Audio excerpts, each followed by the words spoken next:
All right, part two of our poetry analysis. Um, this is Two Look at Two by Robert Frost. So we're just gonna kind of read little parts here. Yeah, because it's rather long. It's So rather long, so we don't it's want like to a read the whole story. thing. So So do you want to talk about what it's? yeah, so in the poem, slowly, it's very long, so it slowly builds a picture the entire time, and it's about two individuals and two deer who climb up a mountain, or the individuals climb up a mountain until they come up to a wall.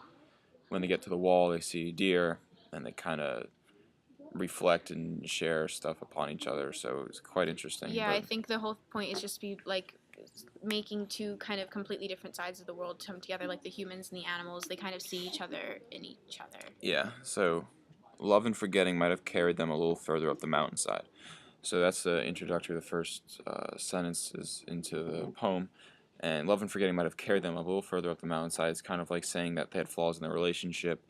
Um, they didn't really see eye to eye, but yet they were still kind of going up the mountain. Yeah, we're not sure if these people are old, like people like nearing the end of their life, or like just people who've started to grow apart in their relationship, or something like that. Yeah. So with night so near, but not much further up, they must have halted soon in any case, with thoughts of a path back, how rough it was, with rock and washout and unsafe in darkness. So with night so near, that can either mean that they're breaking up soon, or they're gonna die soon. So again, that's kind of like we're not sure. And the analysis online either we looked up and they're not sure either if they're gonna die or break up. Yeah, they're So saying they're gonna turn back because they know the path they've gone up is quite difficult. So I mean, it's just being really literal. Like as far as they've gone up, they can't really go back on things. It's probably true about like if they actually ended the relationship, yeah. then that would be like a huge host of trouble. So with rock and washout, that's erosion. The erosion, washout's erosion of rock. It can be like the erosion of love, kind of to a sense. And unsafe in darkness is a symbol for the difficulty that they've had. So when they halted by a tumbled wall, so the tumbled wall can be a symbol for the difficulty again. Um, this couple they're facing difficulties, or they're reaching a certain age in their life where they're realizing that they might die soon. So when they were halted by a tumble wall with barbed wire binding, they stood facing the suspending what onward impulse they still had. So we've kind of realized that their impulse to each other is like they might not have any feelings for each other anymore, and everything is just by impulse because they've been dating for so long, married for so long. Um, they've come so accustomed by each other that they just kind of do things without thinking anymore. It's almost a natural reaction. In one last look, the way they must not go, um, on up the failing path, where if a stone or earth or slide moved at night, it moved itself. No footstep moved it. So we've kind of feel here that they've gone so far up the mountain or so far in the relationship that not a lot of other people have traveled here. No footstep moved it. Um, and then they quote, "This is all." They sighed. Good night to woods. They say this is all a lot in the poem. If we just look at it, there's this is all is mentioned about 3 or 4 times. And I think what do you really think that means? I think it just means that they realize that this is everything. Like this is Well, what there is I in the think it world. slowly develops more and more throughout the poem. Like, this is all in the beginning is different than this is all in the end. So, but we'll see as we reach that part. Um, we think that there might be an illusion in here. Where's the rock part? At the rock and washout. Oh No, wait, here. the split Yeah, rock. yeah. Okay. So across the wall is. Okay, well that's later. So, but not so. There was more. A doe from round a Spree. spree stood looking at them. Across the wall, as near the wall as they are. So right now they've reached the wall, and equally far distance away from the wall is a deer, a doe, a female deer. And we think that's like equality, like they're both the same distance apart from the wall. So it's like they're kind of seeing each other as equal right now. She saw them in their field, they, her, and hers.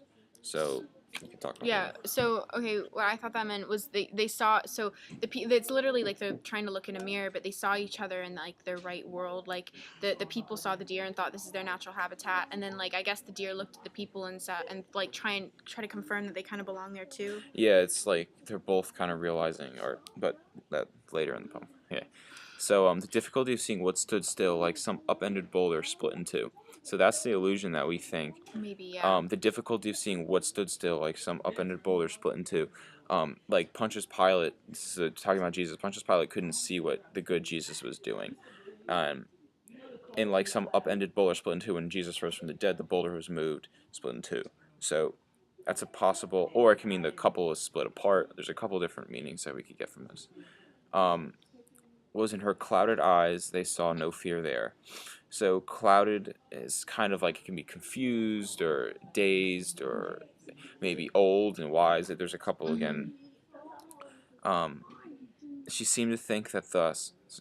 She seemed to think that too, thus they were safe. So there's quite the amount of alliteration there, and they kind of feel at peace right now.